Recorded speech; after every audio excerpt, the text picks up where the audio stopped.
Hello everybody, welcome to the stream.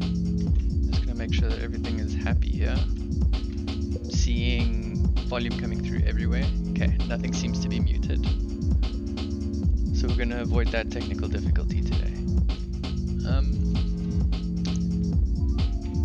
It looks like I'll be hosting it myself today.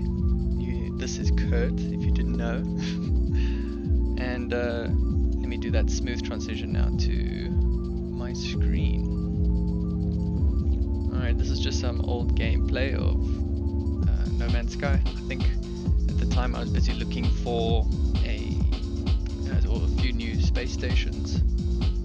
Oh, and I see that chat box is a little bit... We were messing around with the chat box the last time. I actually got the No Man's Sky font to show in there. So that was pretty cool. Alright, now let's move this little guy here. Oh, now the chat box is tiny. Should I have done this beforehand? Probably. But it's fun to move these things around live. Oh no. Where's our little... There we go. This is my little cursor. Oh no. I can't see... There we go. Perfect. Alright, so that's the Angry Sentinel. He'll be watching the chat. He'll be making sure that no one breaks any rules. And right, so let's quickly just go here to this page.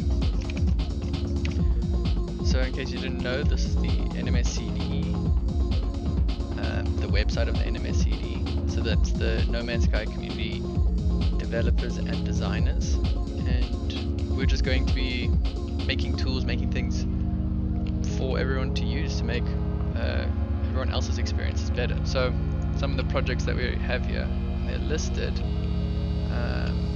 This one is, we got, for example, the No Man's Sky universal font. So if you wanted to have the No Man's Sky font in your project, on your website or something like that, it's easy, it's free to get here. Just click the link, there's some instructions. There's supposed to be an image here, I don't know what's going on there. But this is the No Man's Sky Enhanced Images project. So one of our members went through and optimized or increased the images of all the game files. So, oh, there we go. It's just a big file, so it takes a while to download. So all the images are upscaled from 256 pixels to 1024 pixels. So that's 4 times the detail. It's really pretty. You'll see it in the Assistant for No Man's Sky app. If you wanted to, for example, look at the Apple Cake of Lost Souls. Oh, the emulator's thinking. It's thinking really hard. There's a little HD button, and that'll go and get the HD image. There we go. So you may not have noticed, but the Apple Cake of Lost Souls has this creepy face on it, which I didn't notice until we got Yakuza Susuke to come in and give us all these HD images. So there's a few little hidden secrets in these images. I can't think of another one right now, but yeah, the HD images are amazing. Delete that. And then there's some public APIs. If you wanted to get some data from the game,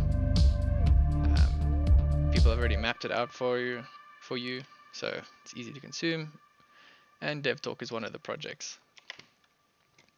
So you can find us here, GitHub NMS CD, paste that in there. There you go. Anyone can join. Just message one of the moderators, message in the Assistant for No Man's Sky Discord. Someone will add you. Alright, what else have I got open here? Oh, the Assistant for No Man's Sky web app got an update this week. It's got a few new features. I am in a different language right now.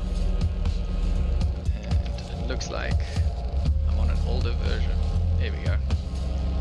Alright, let me see what was added. Here we go. Mobile optimizations. Oh yes, and display the next community mission. So you'll see if you go to the community mission tab, we have the current community mission, which is at 31%, which is it's actually going really quickly. And the latest update just added the ability to see what's coming next in the next community mission. So that's nice. Nice little feature. Alright, and then for the mobile apps, we got a huge amount of language updates. Just an insane number of contributions. So let's switch over to French. So before this update, the French translation didn't have any guides written in French. Come on. Don't break now. Now's not a good time. Oh, the application is doing too much work on its main thread. Psh, should be fine. Alright, let's go to guides. Alright, so none of these were in French, and thanks to one of the translators in our Discord, we now have, here we go, we now have some guides that are translated into French. And this is quite a bit of work. I mean, the person has to go through, read the entire guide, understand it, translate it. It takes a bit of effort. So, well done to Lord Naka for all the hard work. It was really impressive. I really should put just a little banner somewhere here that says translated by. That was something that I was supposed to do, and then I never got to it. Alright, I should probably add that to the trailer. Just do that while we're here. What would we call it? Add translated by 2 guides.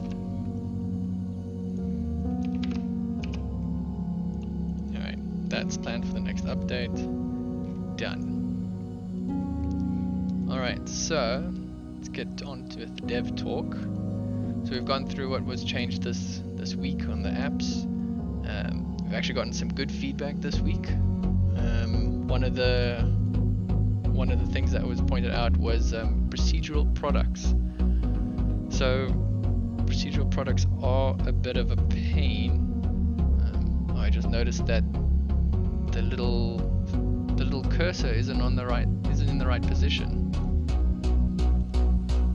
It looks fine on my side, but then on the YouTube side it's standing next to the box. That's so weird.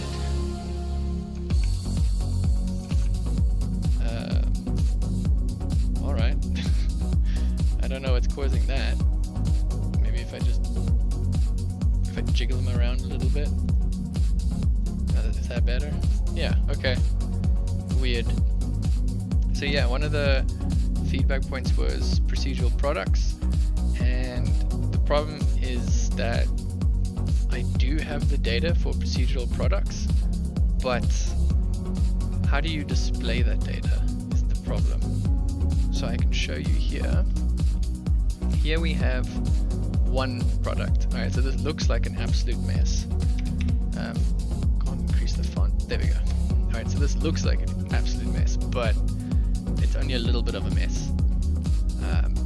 You'll see here we've got our name lower localized, so that's just kind of what No Man's Sky does. The game actually has all of the text in all capitals, and then it has a lowercase version.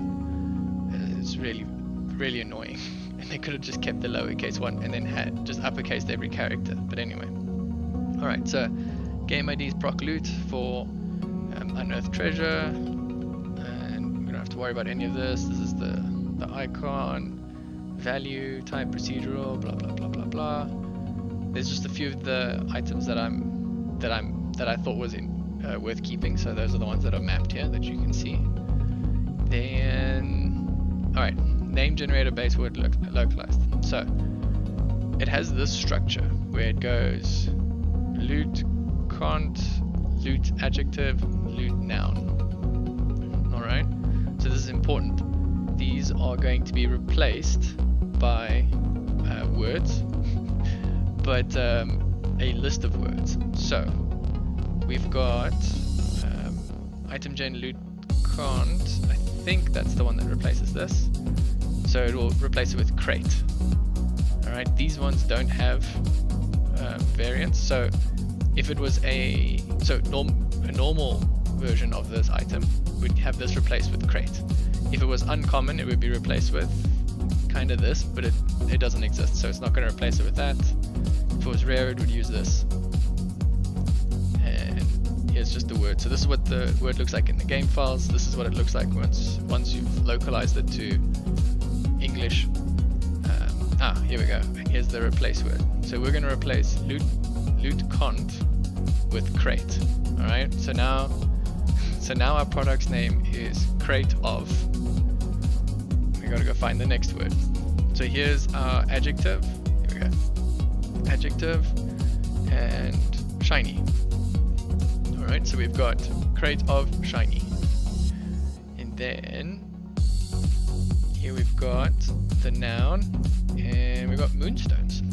So crate of shiny moonstones. That one was easy. But oh, and then of course the description has also got some procedural stuff in it. So you can have an age, and the age will be in between 200 and 500 for this example when it's common.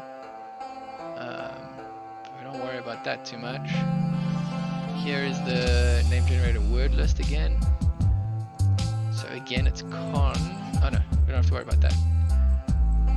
Alright, so that was just one example. That was one crate of shiny moonstones. And then we get our name. This is actually strange. It's not supposed to be formatted this way. It's supposed to be a little bit different. Yeah, that didn't work out right. It doesn't look right either. Let's just quickly go look at the XML files here. So this is what, if you use the No Man's Sky modding station, you will unpack from mbin files into XML files. So mbin files are stuff that is binary, like ones and zeros. XML has got more words in it. So it's easier to read for us. Here we go, procedural products. Alright. Okay, you'll see a lot of the same things here. So this is the loot. Alright, this is our item format like we saw before. Item loot cont. Alright, so here we go. Word nothing, word nothing. Here's our adjective. Yes, noun. Okay, that is strange. Let me collapse all of this actually. Document, biosample, fossil. Let's actually do the biosample. So we've got our word. So that's the format. If we actually go back to my files of it, biological sample. Okay, so it's the same thing. Cont of adjective noun. Alright. So the replace key cont will use item gem bio. Okay, we're not too worried about that. Oh, you know what I think is the issue?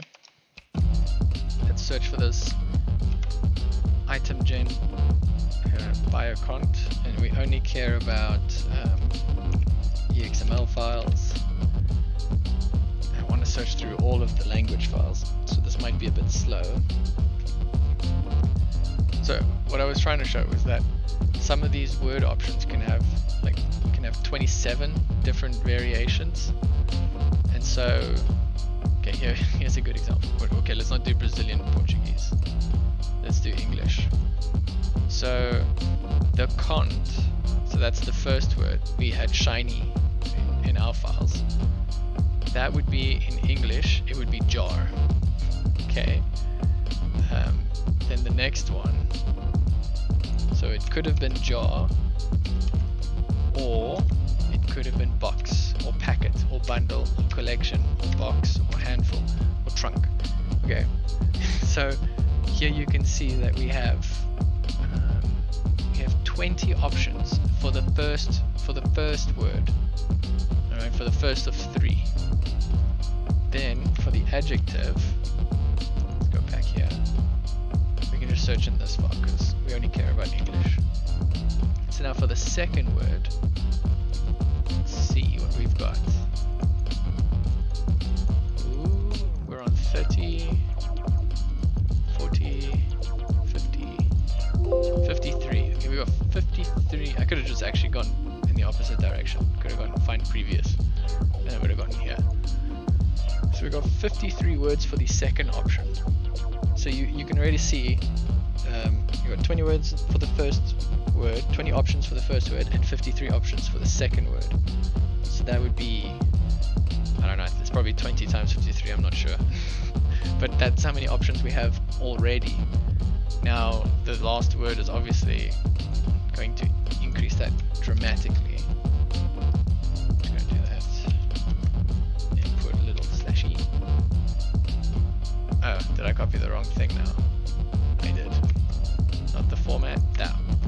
Not that one. Adjective. Not that one. Or was it? That's this one. Okay. Just gonna flip this the other way and find previous. 53. So there's 53 nouns as well. Oh man. Alright, so you can see how that becomes an absolute insane number of items. Like different item. It's a different name for the item, but it's the same picture, and the description doesn't change all that much. For this one, let's get rid of this toolbar. Go on.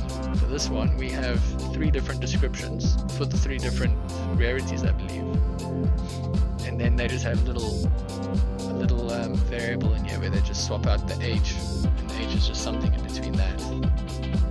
In this case, 600 and 1100. But the description is pretty much the same. So if we added, I don't even want to think about how many options that is, but I think it's something like this. So there was 20 options. No, that can't be right. Okay, but imagine if that was right, 56,000 different variations on the same item. That would just be absolutely insane to put in the app. That data would be massive. I'm just gonna grab an Astros. So that is the problem that I have with the procedural products. I haven't been able to figure out a way to put it in the app in a good way. I don't know if you guys have an idea. Let me know. I'd be happy to put it in. There's been a few times where someone has pointed out there's a missing item, for example, in the apps, and then it's just a procedural product. Luckily though, if you just search the group name, you'll find it. Alright, let's put in... Did I miss it? Oh, there. Is there a catalog for procedural products? Yeah, I didn't think so. There is, I think one of them is bones? Yeah. So, this one is simple, excavator bones, just 2 words. But yeah, if you searched for the group name excavator bones, you would find this procedural product. It could be something like unearthed fossils or something. In the game, of course. That's pretty. Alright, go back. Back. Oh, this annoying little thing that it does where when you click X, the cursor stays and you can't get the cursor to go away.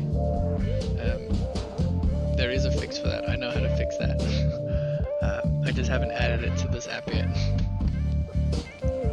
It annoys me, trust me, because if you now go and look at something and come back, your keyboard would pop back up. It's very frustrating. I will fix that. Let me actually make a Trello card for that, Trello item for that. Fix search bar cursor. Alright. Let's see. Oh yes, this week someone pointed me towards the No Man's Sky solar and battery calculator. So let me get that on the screen quickly. Oh, it was actually Lord Narco that pointed me to it. Alright, so it's a JS Fiddle from Dev Pixie.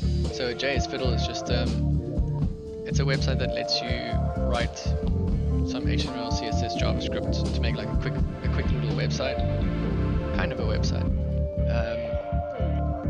So you write your HTML in here, your CSS in here, and your JavaScript in here, and then it produces a website here. And it's great for like if you just want to mess around, you want to test something out quickly without setting up a hosting environment, deploying and things like that.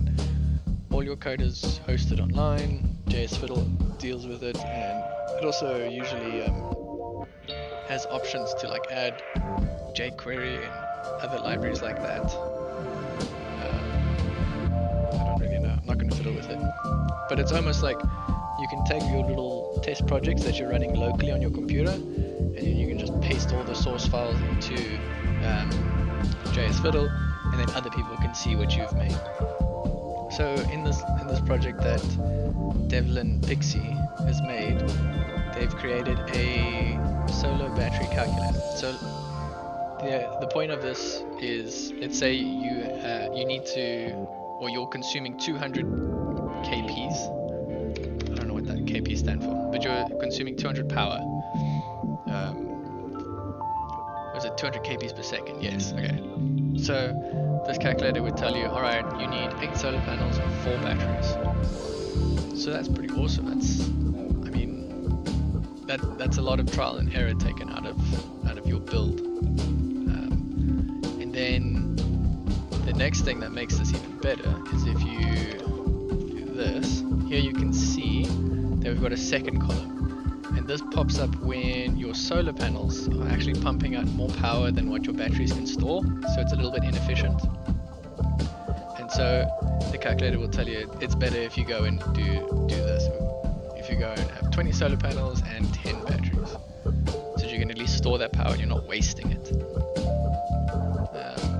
And of course it breaks down the maths for you, and it kind of tells you what's going on, and there's a little bit of information here. So I didn't know this, but the sunrise and sunset, or the time that the sun is up in No Man's Sky, is actually different depending on where you are on the planet. So it's not different per planet, but it's different based on your position.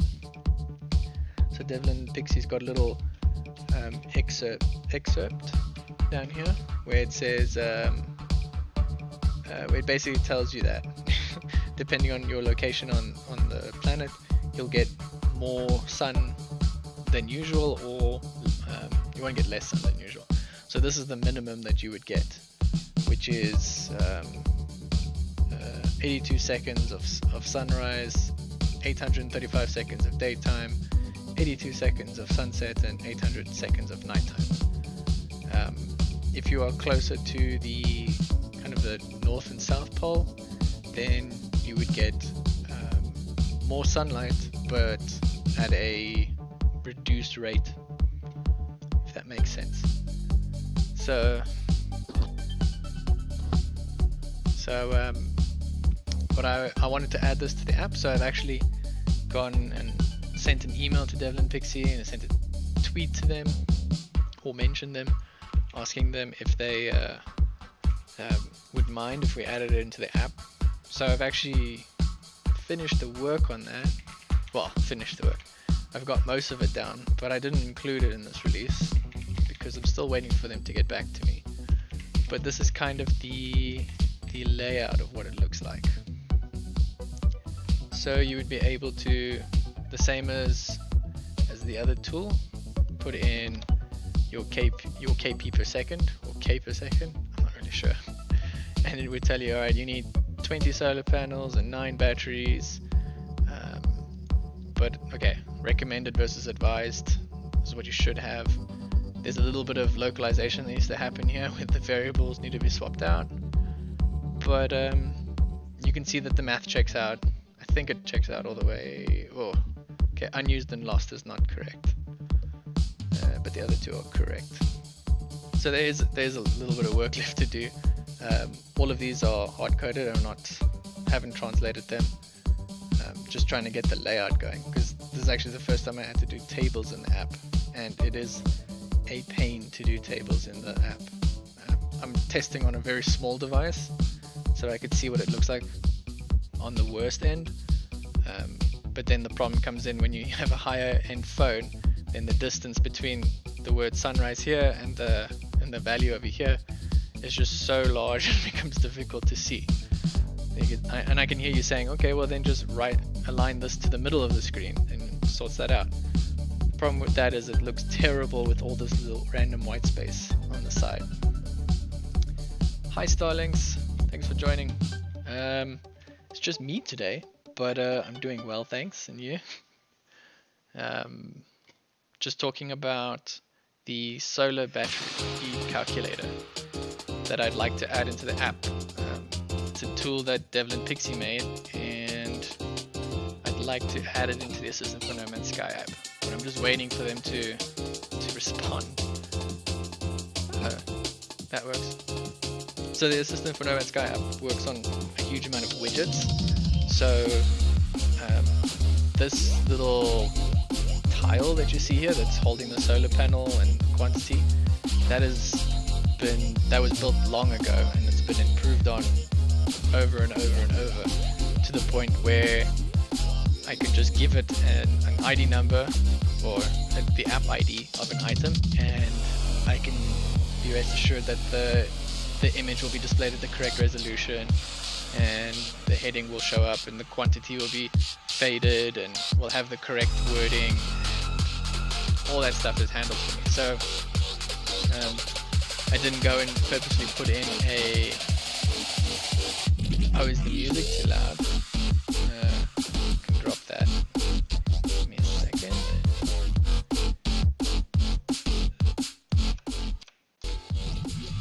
There we go, is that better? Make it even better.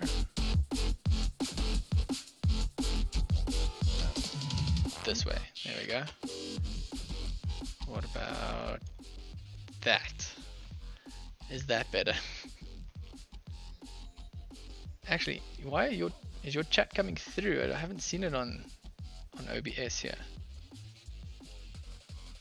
Let's go through this again. Go properties. So Starlink's last stream we messed around with the fonts, and we actually got it so that the Assistant for No Man's Sky font, the No Man's Sky font came through on the live chat. Of course it's not going to work there. Alright, there we go. Yeah, okay. Okay, I see your chat now on OBS.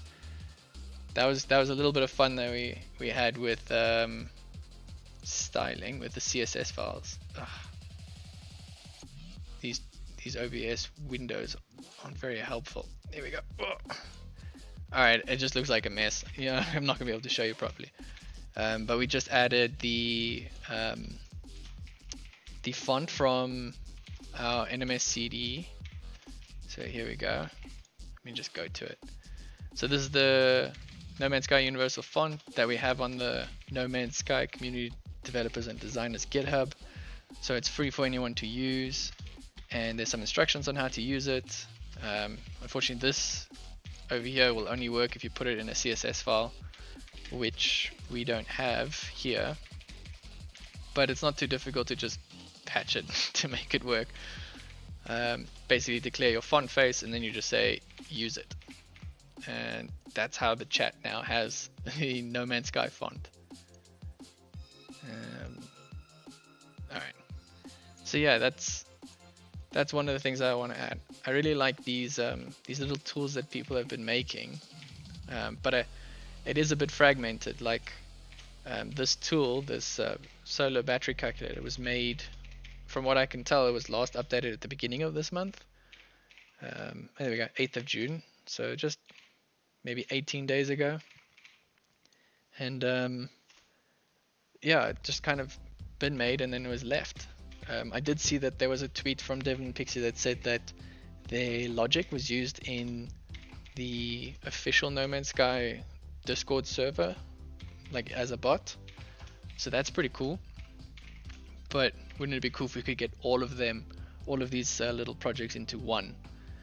And why not into the Assistant for No Man's Sky app? So it wasn't actually too difficult to move over all that logic into Flutter or Dart. It seems like Dart and JavaScript have very similar syntaxes, so a lot of the stuff stayed the same. There was a few things like maths operations they just called a little bit differently. But yeah, I'm very, very happy that it was easy to add. And we'll just wait until Devlin Pixie says yes or no. Obviously I don't want to just add it into the app, because there was quite a bit of research done. If I just quickly go back here, so if we look at the code, you'll see that there's a lot of hard-coded values in here. So working out the number of batteries that you need, you take how much power you need, times it by 800 and divide it by 45,000, and that's how you get how many batteries you need. So I have no idea where those numbers come from, but Devlin Pixie obviously had to work that out using the game files or using some know-how, and it's not something that, well, I didn't spend much time on this because it only took me a couple of hours to implement it. So I really would like them to give their go-ahead. And of course, still need to put in here somewhere that this is Devlin Pixie's work. I'm going to be hiding this total power consumed, total solar power produced, and summary under like a sort of a drop down, so that the screen isn't too busy.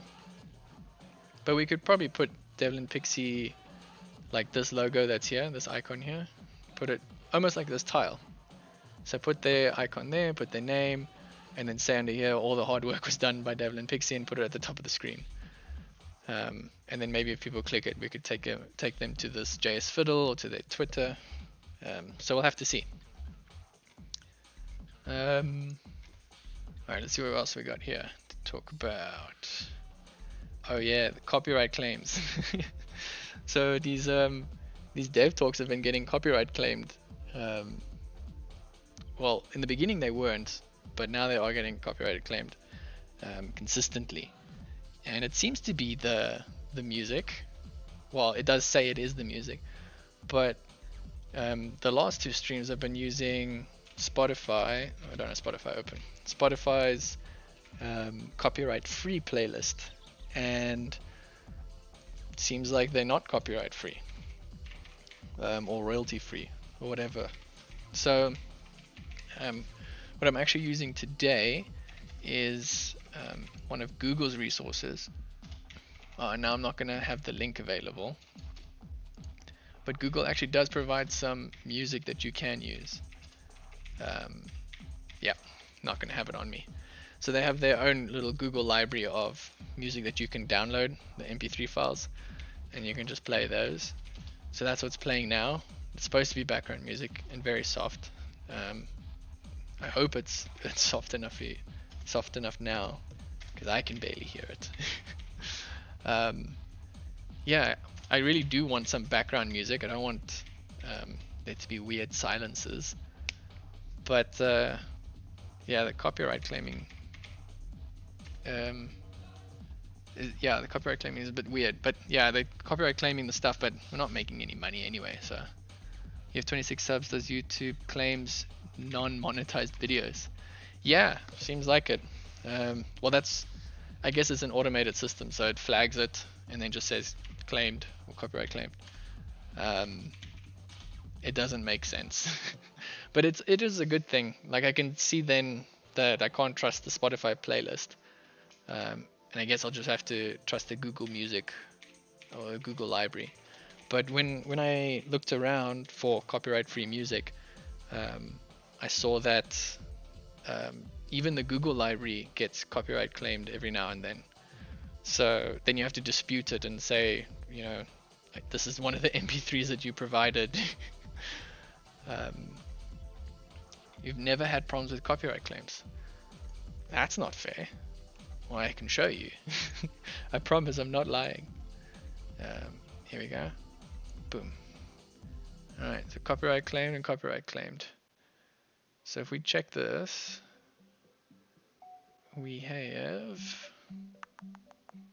here we go. It's quite a few. Ad revenue paid to copyright owner. So cool. They can take all of the $0. I'm not gonna click any of these. I'm not even gonna dispute it. It's fine. I don't even know if I played one of these. So I'll show you the incriminating Spotify playlist. Ooh, ooh. I'm gonna have to search for it. Copyright. There we go. Alright, so this is the first one that got copyright claimed. So you can't trust that one. And the second one, I guess I gotta put free in here. Alright, doesn't look like I'm gonna find it. But there was another playlist that I tried out. Also didn't work. Oh, this one. Copyright free music for Twitch/streaming. You would think. But yeah. I mean, they've got no I mean, if they put in copyrighted music, it's not like this playlist is going to get into a huge amount of trouble. Like, they might lose followers, but they also have no obligation to me to actually provide me with copy-free music for Twitch and streaming. So can't be too angry with them. Well, can't actually be angry with them.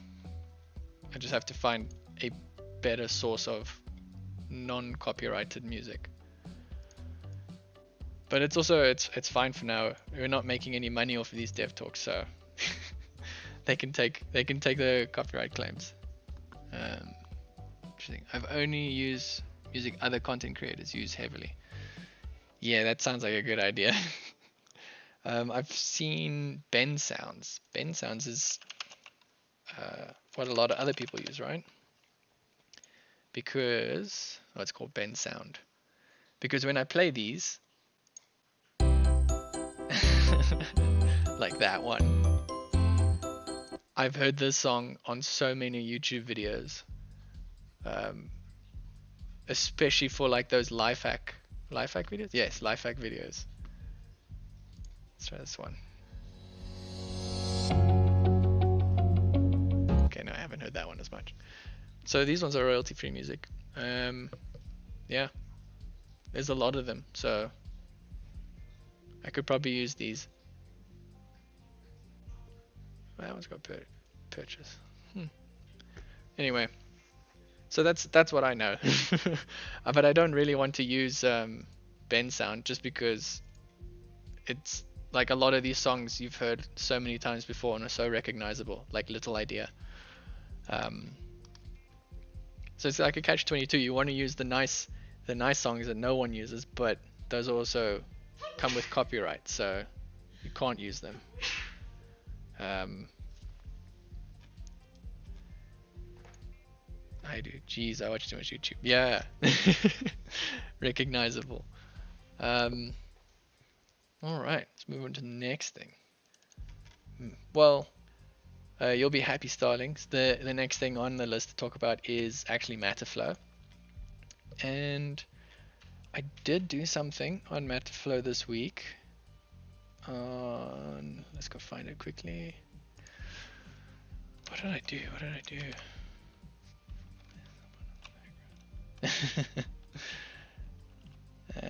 What did I do? Matterflow. Bless someone on the background. Okay, no.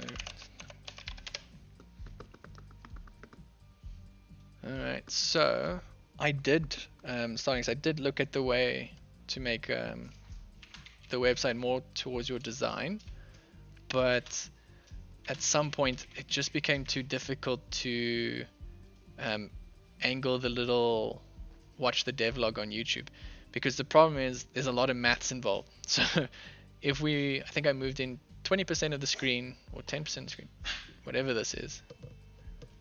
Now it's my dog. Alright, so we start from this point and then we do a diagonal all the way here. Alright, that angle that's there would be different if the screen was smaller. Okay, not that small. So if it was like this size, then the angle would be different. And then angling that little box at the right angle here, it all just got too complicated too quickly. So what I changed was now doing these are SVGs, and I found a few SVGs that I liked, and they'll actually, if I refresh the page, we should get a different one. Here we go. Here's a diagonal one. There's a little weird book one. I don't know about the book one. This one's my favorite, the little waves. Just see if we can get a better color, because that gray is awful. Yeah, because I say that I get all the gray now. Okay, that's a different wave. Diagonal.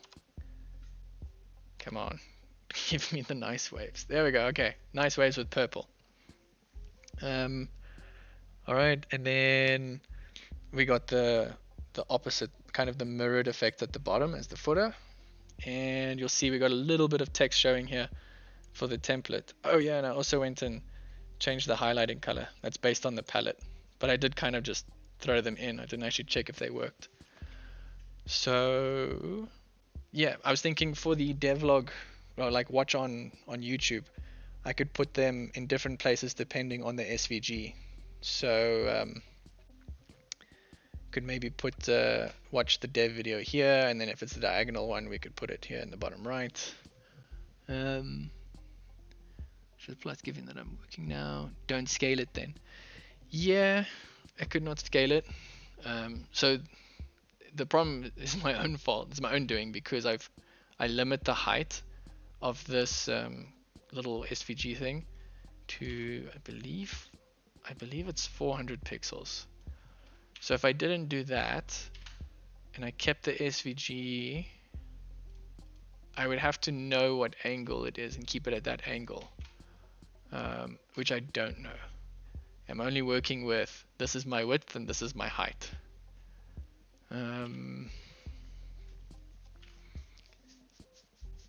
Yeah, I'm not too sure about that. I need to think about that a bit more. Although the waves is really nice. I love these little waves. Oh yeah, okay. And then yeah, let's go back to the template thing. So the template thing is kind of working. It's just I don't have a lot of data in it right now. So this welcome, I think there's like 3 or 4 options. Let me actually open up VS Code. This one. And then the description has its own templates that it's using, and this is the additional. And you'll see there's a few unknowns here because so there is station names, those will get generated. That one works fine. This is coming from a list of names. And then there are alien names. The alien names should work. Let's give it another refresh.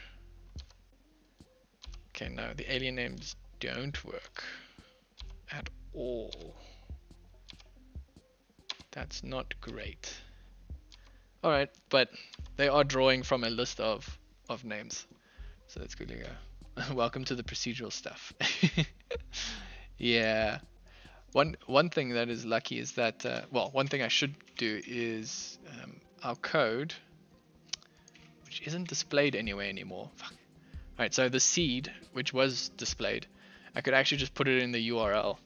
And so it would look something like, oh no, it's 3 numbers. Something like that. So we could keep the seed in the URL, and then at least for testing, we could hit it and then the seed would get set instead of it being random each time. That would help a lot for testing. But for now, like if I don't like a palette, or if I want to test the palettes, it's easy enough to just come in here and change it to 6 nice. 6 is alright. I think 2. Ooh, 2 is good. Alright. And then I also need to look at hue shifting these images, like you suggested. Let's just look quickly here. I'm in the wrong folder. Here we go. Alright, so we got something like, alright, well there's station names. Yeah, names should be generated, but I'll get there. For now, the names are pulled from a list, and oh yes, the alien names used to be pulling from station names, and then I just said no, if it doesn't exist, don't pull it from anywhere. So here we got some greetings. They're just templates, and then obviously the variables get substituted in, and then the descriptions is some more templates. In additional, there's some more templates. But yeah, I would love to do the procedural generating of the names instead of doing it from a list. but boy, that feels like a out of my league right now. So I'll definitely get these pulling from a list first, and then aliens and port number and selling product. And then the other thing is, like, I don't want to create my own sort of procedurally generation of names if it's not going to be similar or the exact same as Matterflow's one, because it'll just be, I don't know, I feel like it would be weird to have products that show up here but they don't exist in the game. Where if we could one day get like Matterflow to have an endpoint that I could use to give me an actual procedurally generated name from the game. That is something that is going to be difficult because we obviously want the website to load as fast as quickly, but at the same time want to keep the procedural generation consistent. That one might be hard. We could do something where, like, because are you doing things in C#? Oh, name should be generated. You should embrace more proceduralness, yeah. With colors too. You generate a color based on HSB interval values. Yeah, I could do that. But then you need to be sure that the color combinations are pretty. Yeah, procedural generation stuff is tough, man. Like, in my head, it's just, we have like a bunch of templates, a bunch of options, an absurd number of them. So let's say you got 20 things on the page that can all be different, and then for each of those 20 options you provide at least 10 options, so 10 per 20. So then by the time everything is put together, you have this insanely different site each time, most of the time. But yeah, that isn't really procedurally generated. Is it out of your lead? Don't think that matters. Okay, it'll take lots of time to learn. That's why I'm saying it's out of my league. I can give you my exact code for name generation. Oh man, I think that would be cool. I think that could work.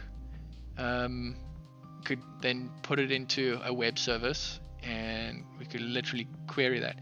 But then we just need to consider how long the page takes to load, because we don't want the page to wait on the server to return something. But then again, we could just fall back to however the front end generates the name. So you try and use the original procedural generation, and if that doesn't work, then fall back to the website's version. And then maybe we limit it to, like, if it takes longer than 5 seconds to respond, then use the front end one. Color combination is just a HSB offset. You choose a color with H from 0 to 1. Okay. I'm not really sure. 2.4. So you just choose a color within that. So you choose a color and then you change the H value by 0 to 1, and the B value from 0.4 to 0.6, and the S from 0.2 to 0.5, and then you would get a complementary color. Is that what you're saying?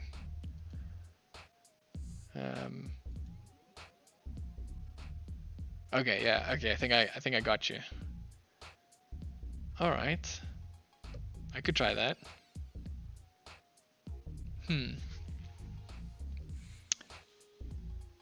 That would make it better, because right now I have the palettes defined. Palettes. Here you go. So I've got, what is this? I got 8 palettes, and I always get that stupid red and orange one. Well, you see, now that I'm looking for it, I'm not going to get it. Oh, that's a nice screenshot. Oh, there it is. That awful one. And that one's actually awful as well. Alright. I could mess around with that. I also try to make this loading icon stay longer. So I want it to stay there until the page is actually built. Yeah, so I did do that. So it's a little bit better now, but the images sometimes take a while to load. They're not really optimized for web, but right now it's fine. If it was in production, then we'd have to do something about the image load speed.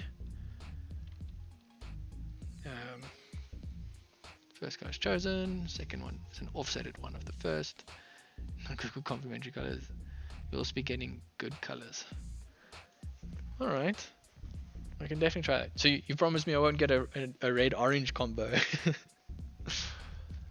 Oh, another thing that I added was I kind of liked how No Man's Sky had their map bounce around a little bit. Well, their one appears to rotate. And in one of the previous dev talks, Blenderman and I were looking at it to see how kind of see how it was working. But that No Man's Sky Galactic Atlas has, like, I think it has 3 layers of images, of tiled images, and then the top 2 layers all rotate clockwise, and they have different levels of shadows. So they like the original tiles, but they have less detail in them, and then they rotate at different speeds, and that gives the sense of the whole galaxy rotating constantly. So this is nowhere near as fancy. This is literally just the image bouncing around in this frame. And it's doing it slowly and subtly. If you look at the corners, you'll see more of the page coming out. So it's nowhere near as fancy, but it's something right now. And that marker, I chose those colors so that the marker would always be visible, but it's not really working on the lighter areas. Yeah, I need to work on that as well. Where are you now? Oh well. Alright, but you can see the marker, and the whole thing bounces. Do this again. That's better. Alright. Can you sample an average color from an image? I would imagine. Oh, what happened? There we go. Java.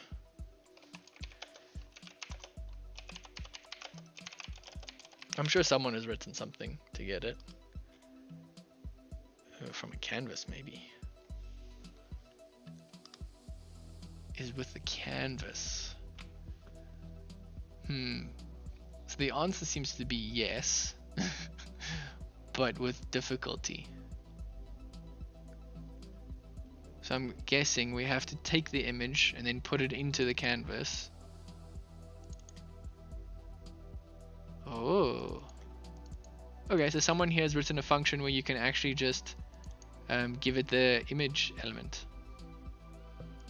So get average RGB, and then you just give it the element from the DOM, and it'll go and set it into a canvas and then try and extract data from it.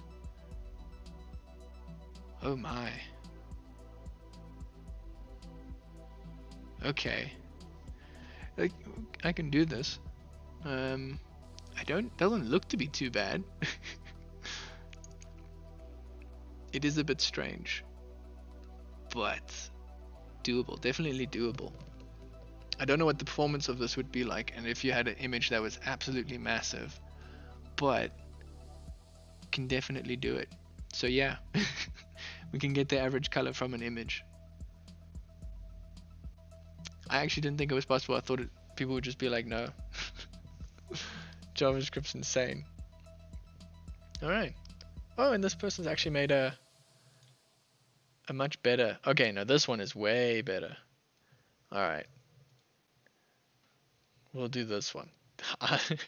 That's amazing. Get it. What? Why would he archive this? This repo is deprecated. Please file issues. Oh, okay, cool. They made a new one. Node Vibrant. Alright, that means it's probably got an npm package. Yep, there we go. npm. Perfect. That's gonna be awesome. So that means I could do it actually from React code. That would be a lot better. Probably not faster, but it'll be better. And look at that, get palette. Ugh. Easy. Absolute madness. People do amazing stuff. I'm just gonna save that in the to-do. Let's make it to-do somewhere. Not that one, this one. There's no to-do file. I don't want it there. Come on. Let's collapse everything and then make a file. Stop it, VS Code. Stop it. There we go. Todo. We'll do that. Alrighty. That looks cool. We want that. Yeah. That's gonna be insane. I wonder then, so then we could just use the screenshot as like the source of truth, I guess. Because these screenshots, these pictures are pretty vibrant. See what I did there? See what I did there? Vibrant JS. Alright. You know, when I was looking at these screenshots, I was actually trying to think of like what your game's default colors are, like what the main colors are, and it was difficult. Let me get to the folder quickly. So my problem was, here we go. I went to the wrong place again. There's two assets folders, and every time I try to go to the one that I need, I go to the wrong one.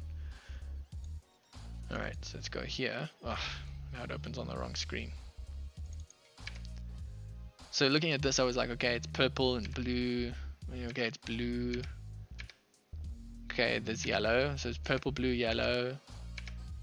And now I'm not finding it. One of these screenshots, it has like these vapor clouds, and it's just like bright green and pink. Here we go. Okay, it's not as I remembered, but bright green and pink and blue. And I was like, okay, so there isn't really a color. Oh no, I've just got some ugly cutout images. I'm really bad at cutting out images. I only know paint.net. That wavy SVG shape is questionable. It's got flow to it though. It's got all the flow. Are you talking about this one? This one is the basic one. This one is the flowy one. Maybe we need to do our own ones.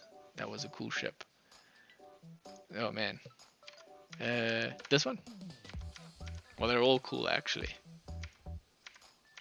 Maybe the site needs more stars. Oh yeah, and then in this picture you can also see there's green clouds in the back and gray and pink. It'd be a good test of Vibrant to see what colors it pulls out of this. For me, I'd imagine that blue and purple would come out of this. This one should be blue and orange. Alright, that's gonna be a lot of fun to mess around with. Get Vibrant working. Yeah, so this one pulled red out of this, which is, yeah, I'd say it's over here. It pulled out brown. Oh, I guess the eyes. Yeah, okay. Okay, so then we'll use the image as the source of truth, and then we'll generate the colors based on the image, and then they'll be complementary for sure. All right, and then I'll just need to create something to figure out, for example, like how do you know that you should show white text on these colors? Although we're very unlikely to get very light colors. Well, maybe not. This would maybe come out as the primary color. But then we could just test the images and choose the correct ones. Choose the ones that fit the most. Cut to saturated ones. Yeah, we'll have to figure out which ones are the perfect images. But then that does make it a little bit easier. It does make it a bit easier. Then we don't have to like hue shift colors based on the palette. We can rather get the palette from the images. Okay, no, that's a plan. That's a plan. Yeah, and then I'll be more procedurally with this. You can't see the highlighting text is black. And you can't see when you're highlighting this. I also went around, and I hate it when you can drag images on websites. So let's see, like here, I hate that you can do this. It's so silly. So I went and disabled that on everywhere, so you cannot drag any images here. You can highlight this, well, you can't see it on this palette. What was that? Did I just drag the image? Oh, okay, no, that's different, because that's the whole thing is highlighted, and you can drag the highlighted text. That doesn't count. Just refresh this, get a different palette. Here we go. So you can see that you can select that, but if you, oh no, I was going to make it so that the whole site was unselectable, but then I thought some people would like to copy text. You do black backgrounds under the text. Yeah, we could do that.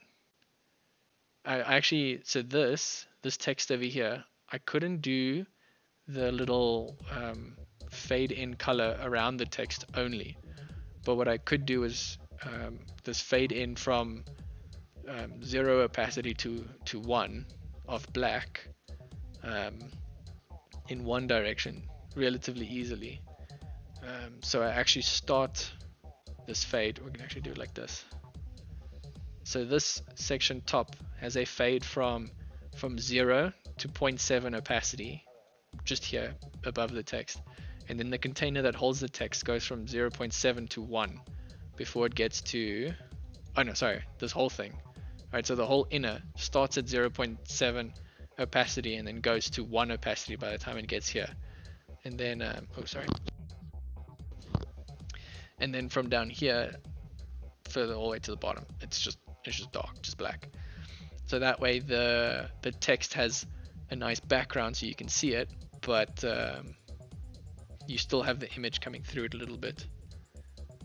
Selectableness is not an issue for the website. It's an issue for me, and it makes me very sad. But yeah, for now, it's at the moment it's where I'm happy with it. So don't drag on images, and you can't highlight images unless you do this, I think. Yeah. But that's fine. If someone pushes Control A on it, then yeah, that's fine. It was tilted. The whole site was tilted, and there was design in that. Yeah, those kinds of things are difficult. Get the thingy. Yeah, looking at it, drawing those things are tough, man. So if we get the diagonal SVG, so there we go. This one's kind of tilted. So obviously not as tilted as the picture you sent before, but doing things like fading in having the black background on the text go just around the text was very difficult. And looking at it now, your text is a lot smaller. So if I had this a little bit smaller, I could maybe force it. We could even force this to be half the width. So let's go 50%. Right, and now you can see the trickery with the shadows. So if I made this take up only half of the screen and then continue the opacity, you see it gets tricky. It gets very tricky because on different screens this text will take up different lengths and will have different heights. So we can't just like say, all right, cover this here, this section here in a faded black sphere, because as soon as the screen changes its size, then everything gets messed up. Let's pop this boy out. So as soon as you start going mobile, things just don't work anymore. So like here, on like this weird tablet-ish screen, or maybe an iPhone 11 or something would have that resolution. you wouldn't be able to cover your or have your text be on a faded background. Let me undo this mishmash that I've caused here. You can rotate stuff, but I can rotate it. Let's say I rotate to 45 degrees, but I have no idea if the text will stay in that, because the text it won't be bound by that. If I scale the thing, but if I scale it, then I'd be scaling the text by that size, which means it would be absolutely tiny on mobile. You just crop it. I can't crop the text. I would maybe I can draw my explanation better.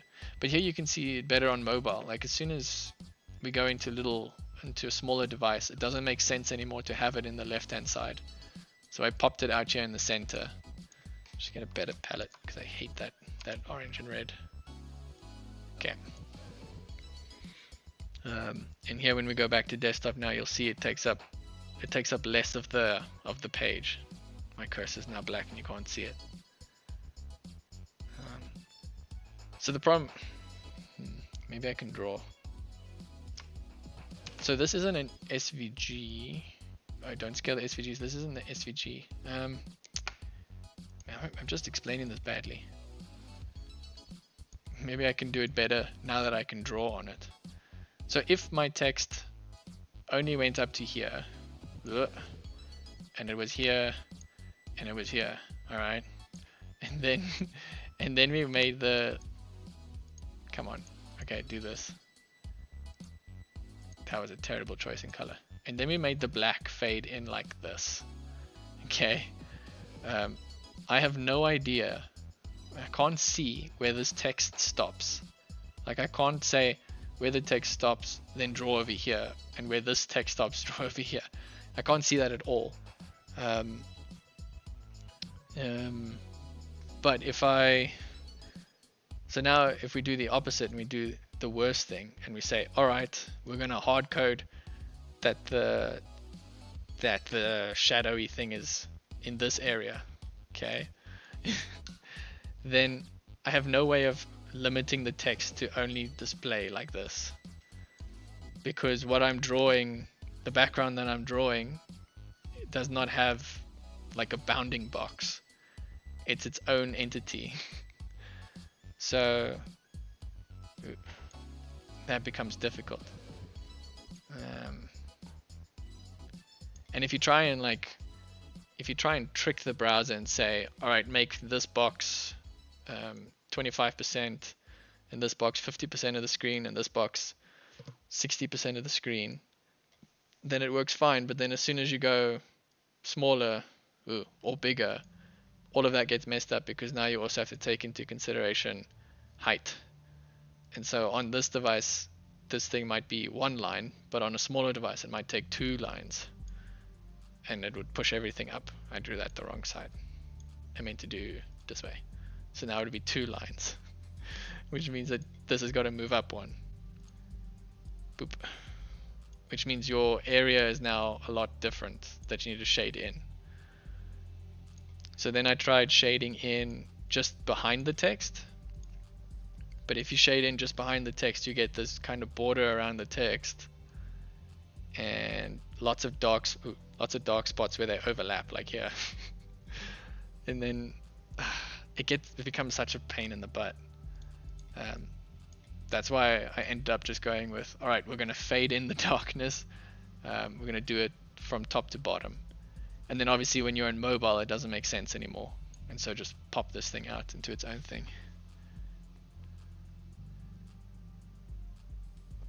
The top SVG element we tilt, rotate, and don't scale.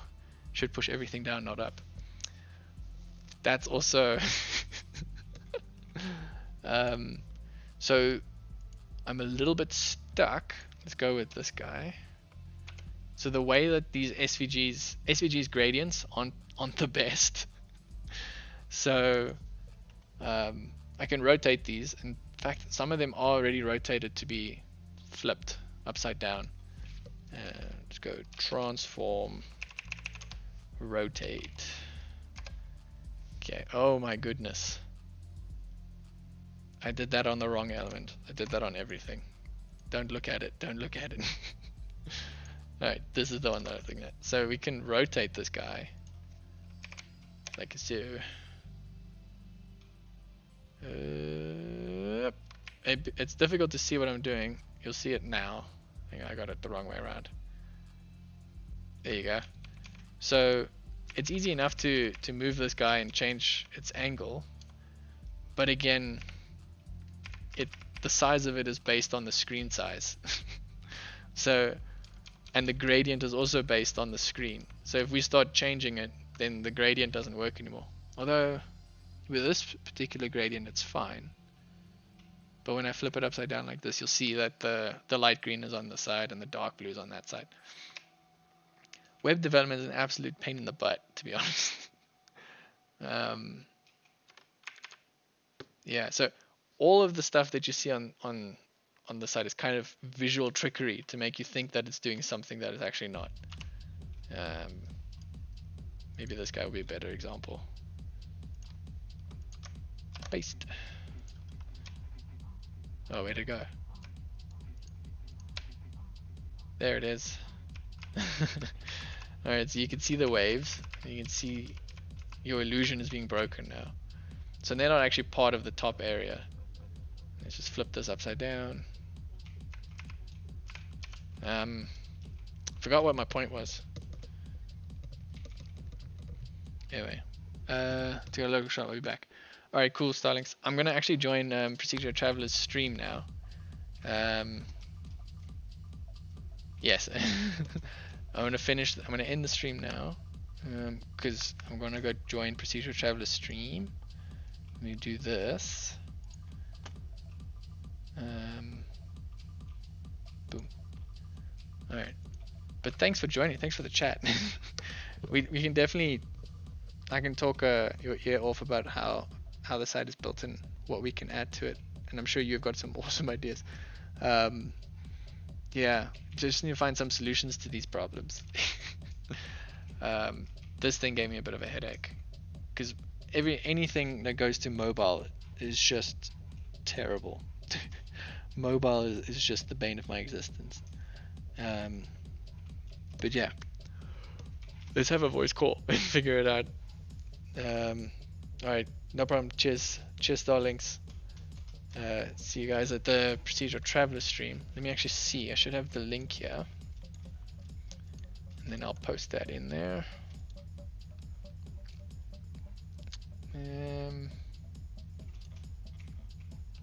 Okay, PT hasn't posted the link.